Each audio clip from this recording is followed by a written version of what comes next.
오늘 주제의 핵심은 사실 단말기 보조금 상한을 어느 정도로 해야 될 것인가 하는 논의를 중점적으로 다루고 있는 것 같습니다.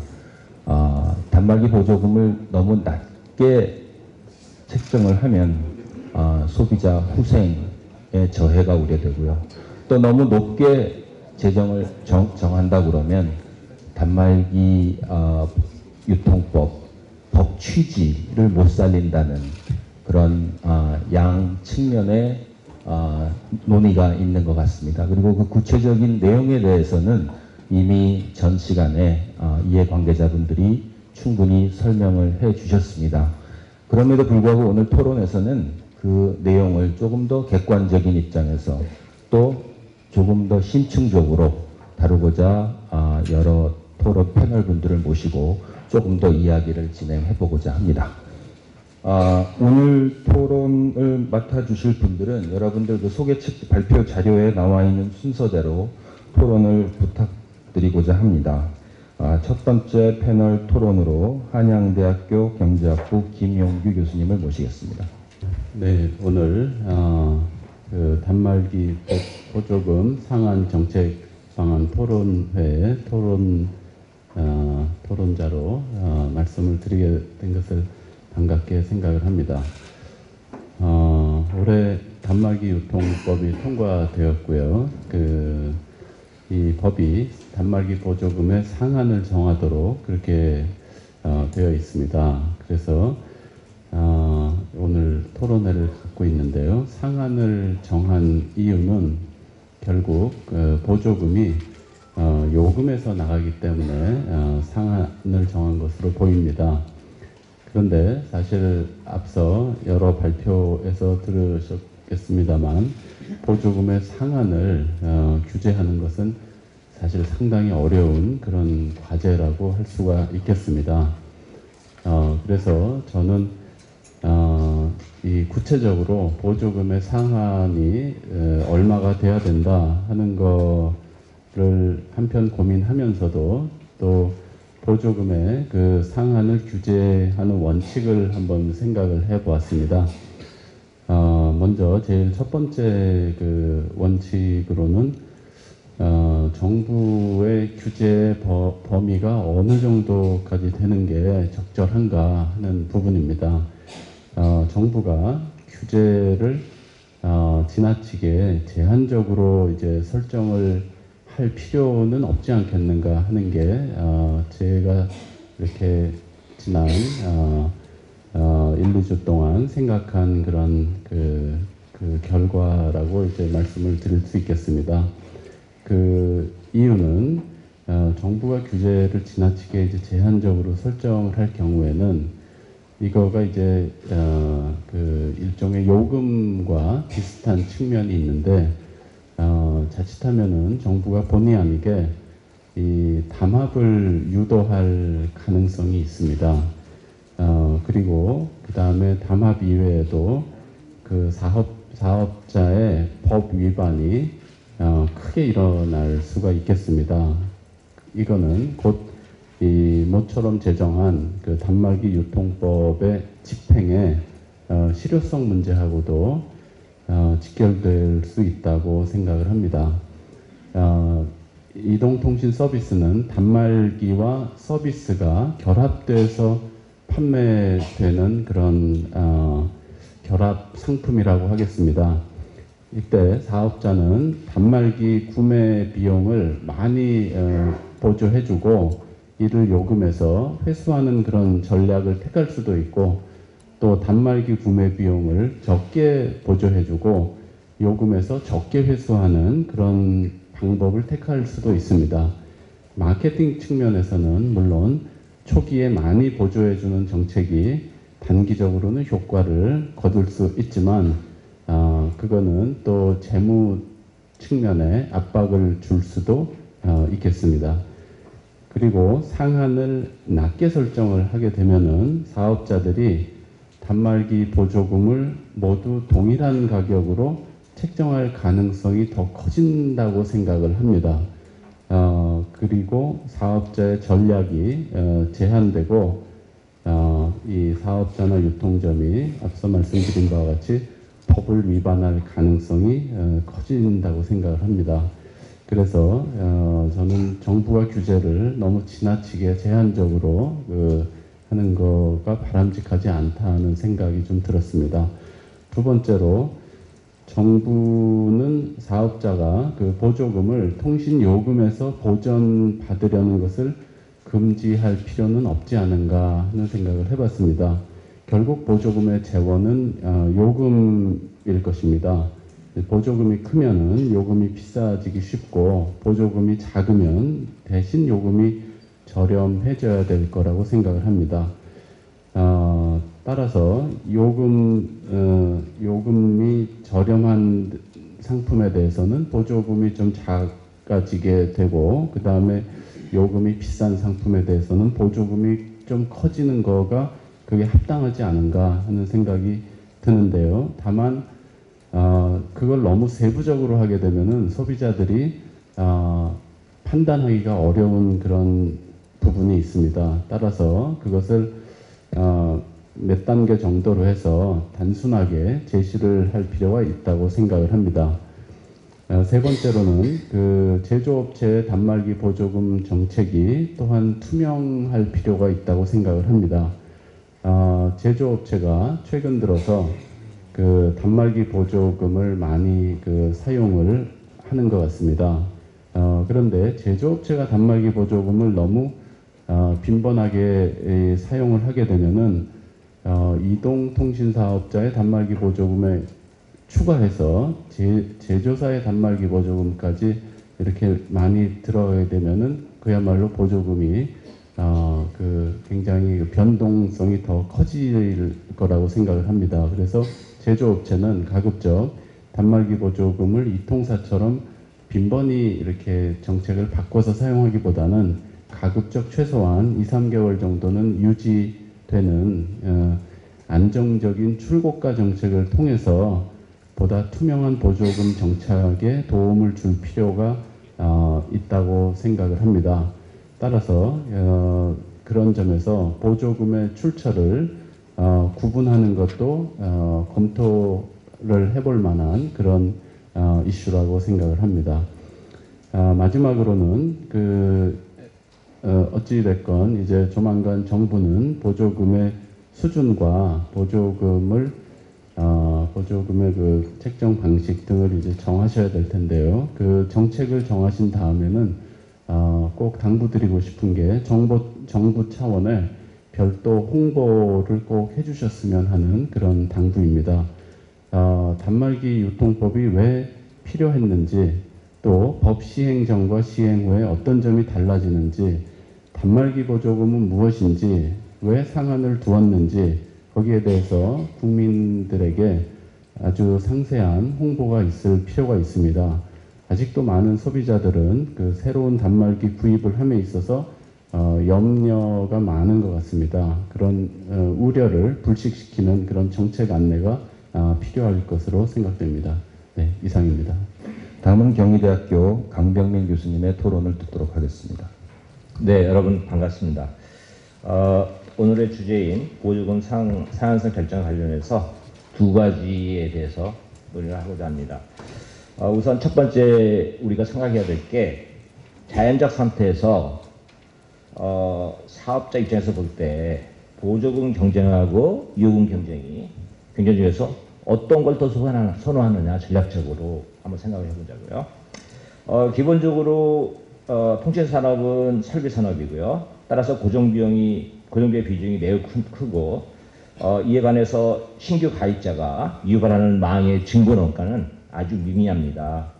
따라서 가입자 유치에 따른 요금 수익 대부분이 공원이익이 되기 때문에 사업자의 보조금 지급에 대한 동기는 아주 강하다고 말할 수 있습니다. 또한 보조금 지급은 시장 점유율 증대에 직접적인 효과도 있다 할 수 있습니다. 반면에 요금 인하는 증권원가뿐만 아니라 고정원가까지, 즉 전체 원가를 고려하게 돼 있고요. 또 요금 조정은 요금 조정을 한번 하게 되면은 상방 경직성이 있기 때문에 그래서 다시 올릴 수 없기 때문에 통신사업자 입장에서 보면은 요금 경쟁보다는 보조금 경쟁을 선호하는 것 같습니다. 그런데 또 하나 이 보조금 경쟁에서 우리가 또 생각해야 될 게 이게 시장 포화 상태에서 재수 딜레마 게임의 성격을 지니고 있는 것 같습니다. 한 사업자가 보조금을 질러대면은 다른 사업자는 똑같은 보조금을 주거나 아니면 더 많이 지급하게 되죠. 이런 게 지속적으로 하다 보니까 계속 보조금 금액이 많이 올라가는 것 같습니다. 하지만 막대한 금액을 쏟아부었음에도 시장 점유율의 변화는 거의 없었습니다. 뭐 잘 알다시피 뭐 보조금으로 뭐 27만 원이 아니라 뭐 5, 60만 원까지 뭐 100만 원까지 지급했음에도 불구하고 사실은 변화가 거의 없었죠. 이런 사례가 잘 말해주고 있습니다. 또 한편으로 이게 시사하는 거는 일단 보조금의 상한선이 정해진다면 사업자 동기가 강하기 때문에 보조금은 거의 상한선, 실제 보조금은 거의 상한선 100% 또는 그 이상에서 지급될 거다 하는 생각을 하고 있습니다. 두 번째 이슈로서 한번 생각해 봐야 될 게, 그렇다면 정책적으로 보조금 경쟁하고 요금 경쟁 중에서 어떤 것이 바람직하냐. 우선 여러 가지 결과에 보자면요. 요금 인하 경쟁은 그 혜택이 소비자 모두에게 돌아가고 또 상방 경직성 때문에 한번 인하하면은 상당 기간 지속되는 경향이 있습니다. 반면에 보조금 경쟁은 그 혜택이 신규 가입, 번호 이동, 기기 변동 등 단말기 구매 고객에게만 돌아가고 보조금 지급 금액은 그때그때 변경되고 있습니다. 두 번째로 투명성과 공정성 면에서 요금 인하라는 것은 이용약 간에 반영되죠. 그러기 때문에 그대로 시행되는 경향이 있는 반면에 보조금 지급액은 이통사 정책에 따라서 시간별로 단말기 유통법이 시행되더라 이렇다는 거죠. 이통사의 정책에 따라서 시간별로 날짜별로죠. 그다음에 대리점 그리고 판매점별로 뭐 차이가 있고 더군다나 제조사 장려금의 규모에 따라서 또 차이가 발생하고 있습니다. 특히 제조사 장려금은 이동사별로 차이를 유발해 가지고 공정 경쟁을 저해하고 있는 면도 있는 것 같습니다. 제가 생각에는 이런 제조사 장려금을 지급하는 것보다는 차라리 제조사는 출고값을 인하하는 게 더 바람직하다 이렇게 말씀드리고 싶습니다. 세 번째로 요금 인하는 이용량을 증가시켜서 단위당 고정비용을 감소시키는 등 통신 서비스 가격 경쟁력을 제고시키지만 보조금 지급은 그러한 효과가 없고 서비스 품질 개선, 망 고도화 등 통신 산업 또는 통신 기술의 발전에 도움이 되지 못하고 있습니다. 오히려 이통사가 자신의 막대한 재원을 사용해서 단말기의 가소비를 유도하고 단말기 판매를 증진시켜서 단말기 제조사를 지원하는 아주 기이한 현상이 발생하고 있는 게 있다고 생각합니다. 제가 생각하기에는 오히려 적은 유통망과 판매비로 고가의 많은 단말기를 팔 수 있도록 하게 해주는 이통사들한테 오히려 제조사들이 통신 발전 기금을 내야 되지 않냐 이런 생각을 하고 있습니다. 기타 또 우리가 생각해 봐야 될 게 첫 번째로는 경쟁 정책상 보조금 규모가 클수록 알뜰폰을 사용하는 MVNO 서비스 이용의 매력도가 상대적으로 약화될 것입니다. 따라서 지금 MVNO 사업을 지금 정부에서 시키고 있는데요. 이러한 그 MVNO 서비스 매력도가 떨어지니까 사실 경쟁 활성화에도 역행하는 게 아니냐 이런 생각이 들고요. 또 시장 경제 논리상 다양하고 고도의 기능을 가진 고가의 단말기에 높은 가격을 지불한 것은 아주 당연하다고 생각합니다. 예를 들어서 카메라 기능이라든지 블랙박스 기능, 뭐 칼렌더, 아니 마우스 기능, 뭐 이런 것을 이용자가 쓰겠다고 단말기를 샀는데 거기에 대해서 통신과 관련 기능에 대해서까지 지원을 해주는 게 맞느냐 하는 것도 한번 우리가 생각해 봐야 될 것 같고요. 또 하나 보조금 단말기 보조금을 지급하는 긍정적인 효과로 이제 많이 말하는데요. 이게 사실 전체 이용자가의 75% 이상이 정 박사님께서 말씀하셨지만 스마트폰을 사용하는 상황입니다. 이런 상황에서 신규 서비스의 소개라든지 그다음에 신규 서비스의 조기 활성화를 위해서 보조금을 지급하는 때는 이제 지났다고 생각합니다. 따라서 방금 말씀드린 여러 가지 이유 때문에 보조금 경쟁보다는 요금이나 경쟁이 바람직하다. 따라서 기본 정책으로 정부는 보조금의 상한선은 되도록 최소화하여 정하고 요금 경쟁 유도를 위하여 오히려 불법 보조금 지급에 대한 감시를 보다 강화해야 된다고 생각합니다. 왜냐하면 단말기 유통법이 이제 시행될 거이기 때문입니다. 좀 더 구체적으로 말하자면 기본적으로 보조금 상한선은 가입자 평균 예상 이익을 출발점으로 하여 정하되 그 구성 요소인 제조사 장려금의 비중은 투명성, 공정기능 측면에서 그 상한선을 보다 최소화해서 별도로 규정할 필요가 있다고 생각합니다. 뭐 어떤 안중에서는 뭐 20만 원도 나왔고 뭐 5만 원도 나왔지만 저는 되도록이면 5만 원 이하가 좋겠다는 생각을 하고 있습니다. 제조사 장려금은요. 이런 점에서 2010년보다 ARPU가 감소하고 또 거기에 반해서 망투자비는 증가한 상황을 고려할 때 상한선은 보조금의 상한선은 현재 27만 원 유지하거나 보다 적어야 된다고 생각합니다. 사실 그 우리 정 박사님께서 발전 자료 보면 두 번째 안이 있는데요. 거기서는 이제 보조금이 40만 원 내지 50만 원을 주장하고 있습니다. 현실을 반영한다는 거죠.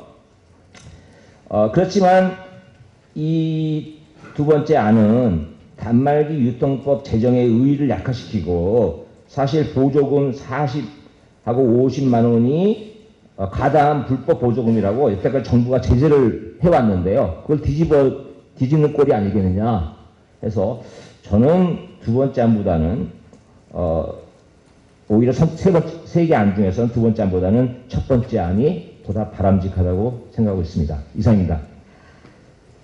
사실 이제 단말기 유통법에 따라서 보조금의 상한을 정하는 게 쉽지는 않은 것 같습니다. 근데 단말기 유통법에서 기대하는 것들을 좀 생각을 해보면 뭐 여러 가지가 있을 수 있지만 우선은 보조금 경쟁에서 가격이나 서비스 경쟁으로 가고 또 지금 단말기 가격에 대한 많은 문제 제기가 있었는데요.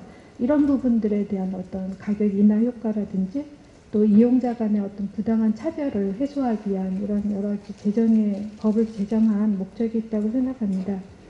근데 지금 논의하는 그 보조금 상한 규모는 3년 한시적으로 지금 논의가 되는 걸로 알고 있고 또한 보조금의 상한이기 때문에 사실 그 안에서 어떻게 움직이는지를 예측하기는 굉장히 어려운 것 같습니다. 근데 지금 그런 측면에서 볼 때 이 단말기 유통법을 통해서 보조금 규제하는 내용이 단기간, 그러니까 3년 이내에 그 통신시장에 어떤 영향을 줄지는 사실 큰 영향을 가져올까 이거에 대해서는 좀 확신하기는 좀 어렵지 않나 생각이 됩니다. 그래서 당장 이 법의 그 시작으로 인해서 그동안의 보조금의 그 행태가 굉장히 바뀐다거나 아니면 서비스나 그 가격 경쟁으로 간다거나 뭐 이런 부분은 좀 빨리 나타나기는 어렵지 않을까 생각이 되는데요.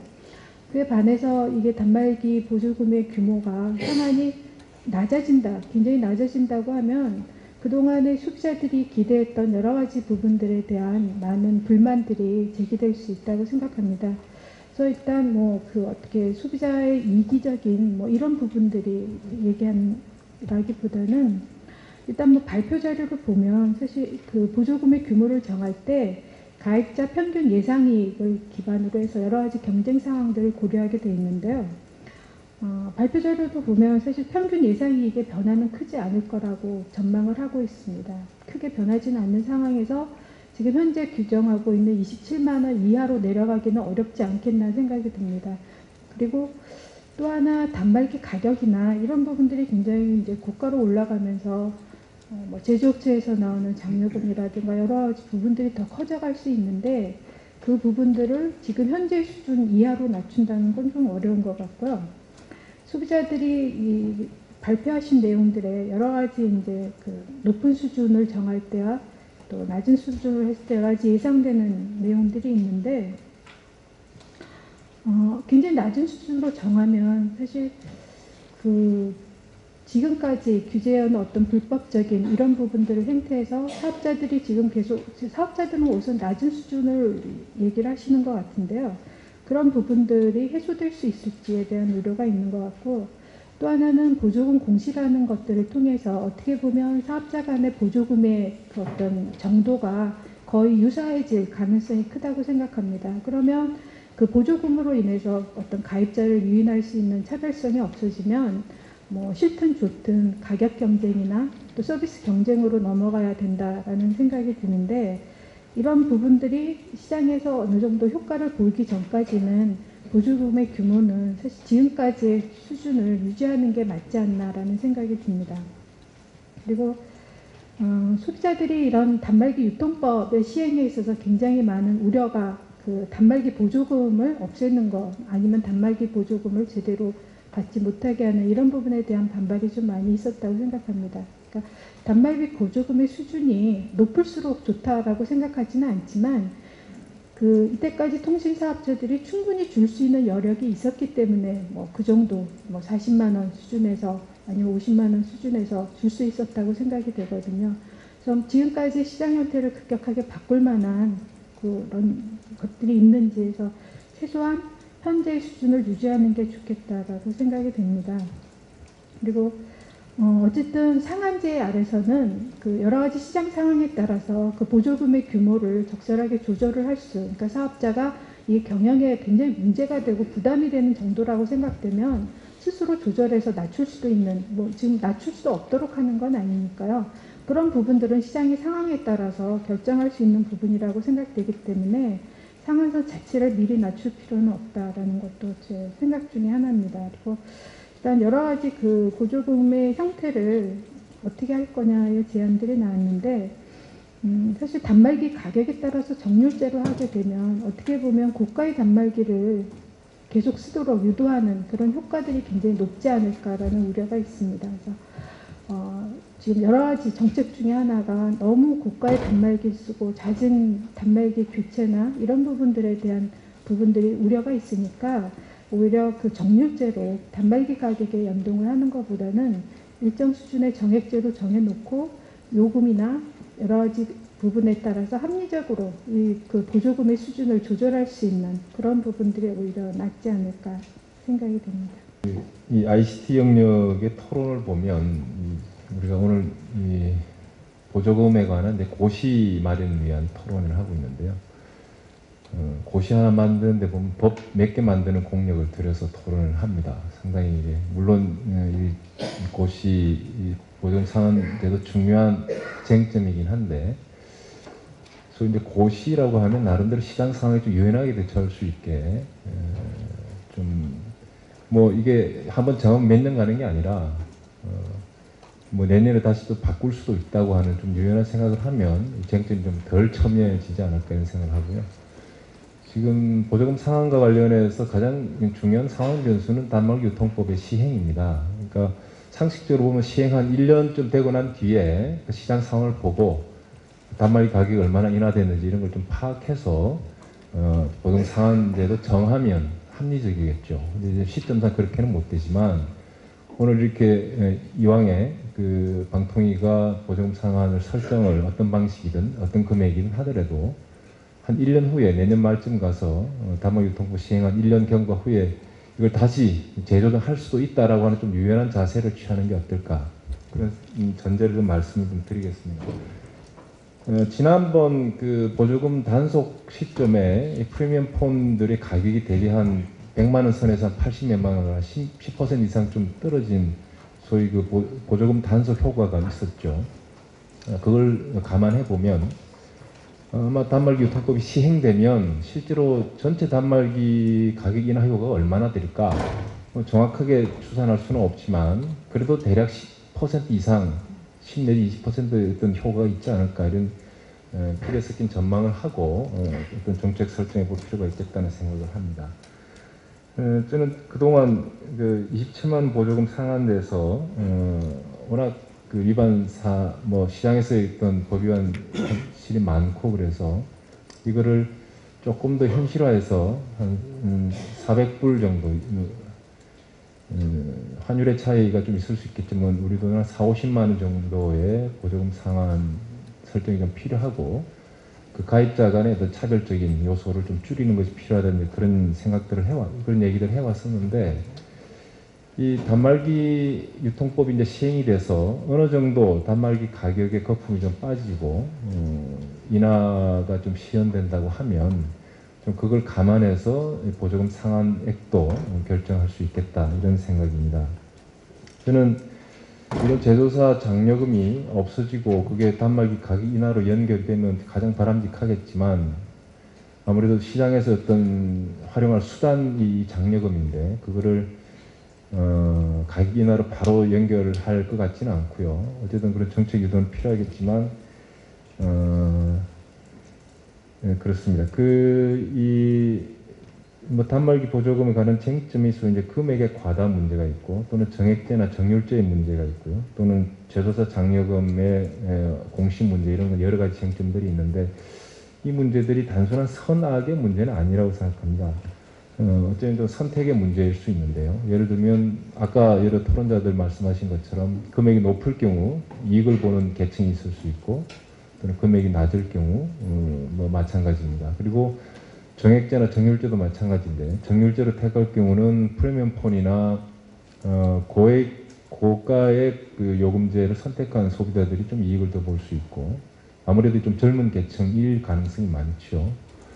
또 정액제로 갈 경우는 소위 저가폰 내지는 실버폰이라든가 좀 그런 소비자들 또는 저가의 요금제를 선택한 소비자들에게 유리한 측면이 있어서 이것을 어느 하나가 선이고 악이고라고 할 수는 없는데 어떤 정책 선택의 문제라고 생각합니다. 관련해서 몇 가지 말씀 좀 드리겠습니다.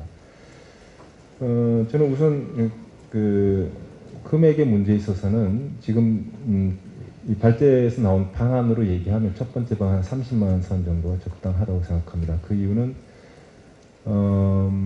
이 단말기 유통법의 시행 효과를 좀 감안해서 설정할 수밖에 없을 텐데 확실한 아직 근거를 마련할 단계는 아니지만 지금 현행 27만 원이 금액 자체가 시장에서 워낙 그 위반의 유인 동기가 많이 제공이 되기 때문에 항상 위반하고 그야말로 하면 걸리는 걸면 걸리는 뭐 그런 상황이 있었기 때문에 소위 말 규제 행정의 용이성이라든가 효과 측면에서 사실은 적절치 않은 금액이었다. 그런 관점에서 본다면 한 4, 50만 원 정도로 인상할 필요가 있지만 일정한 단말기 유통법 시행을 염두에 두고 인하 효과를 감안한다면 발제에서 제시한 30만 원 선 정도가 적당하지 않을까 이런 생각을 합니다. 두 번째는 이 정액과 정률제의 문제인데 사실 이것도 뭐 선악의 문제가 아니라 선택의 문제라고 말씀드렸는데 저는 일단 이 부분에 있어서는 두 가지 안 다 장단점을 갖고 있어서 기왕에 지금까지 단말기 보조금의 혜택을 많이 본 어떤 일정한 소비 집단과 비교적 혜택을 많이 못 본 소비 집단을 대비해 본다면 좀 어떤 보정의 효과로 보면 정액제가 적절하다고 생각합니다. 그런데 또 그럴 경우 약간의 역차별, 그 프리미엄 폰을 선택하는 또는 고가 요금제를 선택하는 소비자에게 역차별 문제가 있어서 이 부분도 좀 감안할 필요가 있지만 저는 정액제가 적절할 수 있다고 생각합니다. 그런데 이 정액제도 어쨌든 이 상한을 이제 정액으로 정하는 것인데요. 이 경우에 약간의 우려가 되는 점이 하나가 있습니다. 예를 들면 지금 특정 단말, 특정 가격제, 동일 단말, 동일 가격제에서는 보조금 차별을 할 수가 없게 돼 있는데 예를 들면 프리미엄 폰에는 많이 보조금 적용을 하고 공시할 때 저가 폰에 적게 보조금을 공시하게 되면 결과적으로 소비자가 구입할 때는 가격이 엇비슷해지는 이런 문제가 있어서 이 부분을 조금 염두에 둬야 될 것 같습니다. 세 번째는 제조사 장려금 문제인데 이것은 단말기 유통법의 취지도 그렇고 좀 전체적으로 이 단말기 가격의 거품 또는 인하 여력이 있는 부분은 가격으로 좀 반영이 돼서 인하하는 효과가 구현될 필요가 있는데 그런 관점에서 본다면 이 공시의 제조사 장려금 부분은 어쨌든 별도로 분리가 돼서 소비자가 알 수 있도록 하는 것이 단말기 가격 인하에는 상당한 역할을 할 수 있지 않을까 이런 생각을 하고 있습니다. 단말기 유통법에 대해서는 과거에 이제 실제로 이게 효과적으로 단말기 유통시장과 통신시장에 이렇게 일정한 분리가 있으면서 소비자한테 실익이 되겠다고 생각했고 그것을 이제 찬성을 하는 입장이었는데 지금 생각을 해보면 그러면 단말기 유통법을 통해서 단말기 유통시장과 통신시장이 분리될 수 있는 근거가 뭐였냐는 거죠. 아마 소비자들은 지금 현 상황에서 자기가 소비자들이 낼 수 있는 실부담금이었을 겁니다. 아마 실부담금이 싸진다는 것 때문에 어떻게 싸질 거냐 생각을 해보면 이제 아마 유통시장에서 이제 유통시장과 별개 분리돼서 경쟁을 통해서 할인될 거다라는 생각들이 있었는데 지금 이렇게 오늘 토론회 와서 이렇게 얘기를 듣다 보니까 생각난 것은 아마 그런 걸 겁니다. 소비자가 계속 구조적인 자기 착오를 하는 걸 이용해 가지고 지금 통신시장의 행태들이 사업자들 간에 파이 나누기 하는 이런 형태들의 모습이 우리 통신시장에서 소비자들이 당하는 걸 보였고 그리고 이제 그러기 위해서 계속 사업자들은 소비자들한테 제시한 요금제를 복잡하게 만들고 이렇게 보조금도 더 이렇게 차별하고 이런 경쟁들을 하고 있는 것 같은데 제가 생각해 볼 때는 그러니까 실제로 우리 통신시장은 요금이 좀 단순해져야 됩니다. 사업자들은 보조금을 통해서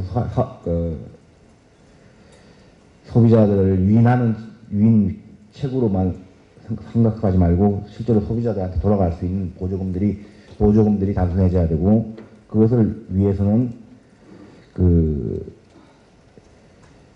1차적으로 통신 요금 내에 약정제도들 이런 것들이 사라지지 않는 환경 속에서는 그것이 잔존해 있다고 한다면은 소비자들한테는 오히려 보조금을 더 많이 주는 것이 소비자한테 실익이 될 거라고 생각합니다. 그래서 장기적으로 과연 이런 통신시장에 지금 현재 아까 업체분 말씀하실 때도 50만 원 뭐 이렇게 제시하고 계셨는데 그런 환경하에서라고 하면은 27만 원이라는 지금 현재 보조금에 대한 규제가 오히려 소비자들한테 실익이 돌아갈 수 있는 부분을 막는 거 아니냐 뭐 이런 생각도 들고요. 그렇지만은 그래서 통신시장이 지금 단순하게 통신요금을 단순하게 하기 위해 가지고 지금 이런 경제 환경 하에서 50만 원까지 높이는 거에 대해 가지고 저는 일정하게 좀 반대를 하고 왜냐하면은 그것이 지금 환경에서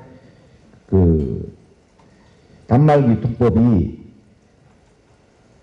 유통법 하에서 유통법에서 소비자 이익과 사업자 간의 경쟁은 따로 봐야 된다고 생각합니다. 그러니까 실제로 그들 이제 사업자들 간의 경쟁에 의해서 소규모 사업장들이 이렇게 하는 것들은 그 경쟁이고 소비자한테 실익이 어떻게 돌아갈 거냐를 보면은 오히려 요금제도의 단순화 그리고 지금 이 규제 실효에서 이제 지금의 환경에서 50만 원 줄 수 있지만 향후에 그 경쟁에 의해서 50만 원 이하밖에 못 주는 보조금이 된다고 한다면은 그러면은 이 고시가 실효성들이 법과 규제가 갖고 있는 유연하지 못한 것 때문에 애박이 되다 보면 이제 나중에 50만 원 규제라는 게 사실상 사문화되고 이렇게 될 거니까 오히려 적정선에서 제 생각 같으면 30에서 40만 원 선에서 유지하는 규제도 상향 조정하되 그 단순화를 위해 가지고는 그 요금제와 아까 그 SK텔레콤의 발표에서 그렇게 얘기했지만 요금제와 연계해가지고 소비자가 계약하기 전에 미리 너 당신 그 보조금 많이 받으려면은 요금제 이걸 가입하라고 사실적으로 하는 것은 실제로 그 소비자의 구조적 착오를 통해 가지고 그 이득을 비용을 이후에 보여주고 착오를 통해서 계속 상시적으로 이득을 보려는 할 수밖에 없는 거니까 오히려 요금제에 의한 정률제보다는 정액제로 하는 것이 맞다고 생각합니다. 이상입니다. 네, 지금 방통위는 그 상황과 관련된 정책 방향을 마련 중에 있어서 마련 중에 있습니다. 여러 가지를 고려를 하고 있는데 기본적으로는 그 가계통신비 인하를 굉장히 중요하게 생각을 하고 있습니다. 잘 아시겠지만은 가계통신비는 크게 보면은 단말기 가격 그리고 그 이용자가 내는 요금 그 두 가지로 구성이 되는데요. 결국 지금까지 그 앞에서 패널분들 말씀하신 거 보면 저희가 정책적으로 옳기는 바람직하기로는 단말기 보조금 경쟁보다는 분명히 요금이나 품질 경쟁을 유도하는 게 옳습니다. 그런데 우리가 지난 한 10여 년을 10여 년이 아니고 2009년 이후 2010년 이후에 27만 원이라는 상한 규제를 지금까지 해왔습니다. 이게 일종의 상한 규제를 해온 거거든요. 그러면 이 상한 규제가 그 요금 인하로 이어졌느냐에 대해서 저희들이 고민을 하고 있는 것이고 앞으로도 계속 이 방향이 맞는지에 대해서 고민이 되는 것이라는 점을 말씀드리고요. 아까 YMCA에서 좀 고시를 유연하게 적용했으면 좋겠다는 의견을 주셨는데 저희도 그렇게 생각을 합니다. 그래서 제가 하나 제안을 드리고 한번 논의를 해봤으면 좋겠는 것이요. 상한이라는 것은 기본적으로 최대치를 의미한다고 봅니다. 법률에 있는 상한이라는 것은 그 상한의 범위 내에서 공시를 하고 자유롭게 이통사가 줄 수 있는 금액을 정하게 되는 것인데요. 이것을 정할 때 그 이용자의 예상 이익이라든가 이통사의 예상 이익이 되겠죠. 출고가, 경제 상황 등을 고려해서 하라고 되어 있는데 예를 들어서 출고가 같은 경우는 한 6개월 사이에 많은 변화가 있었습니다. 새로 출시된 단말기 가격이 많이 내려갔고요. 한 10만 원 가량 내려갔고 영업정지 때문이라고 판단이 되지만은 기존의 그 제품들의 출고가도 많이 내려가고 이런 좀 급격한 변경이 있었던 것이 사실입니다. 그래서 저희가 좀 고민하는 거는 상한을 어쩌면 좀 자주 바꿀 필요가 있는 것도 같은데 고시 형식으로 가게 되면은 이 상한을 고치는 데만 한 2, 3개월이 걸리게 됩니다. 그래서 제가 좀 논의를 해봤으면 하는 것은 정말 최대치가 어느 정도고 그 범위 내에서 아니면 스팬을 좀 범위를 정하고 그 범위 내에서 방통위가 의결을 해서 그 시기에 맞는 상한을 정해가는 방식은 어떤가 이런 걸 한번 논의를 해봤으면 합니다. 네, 이상입니다.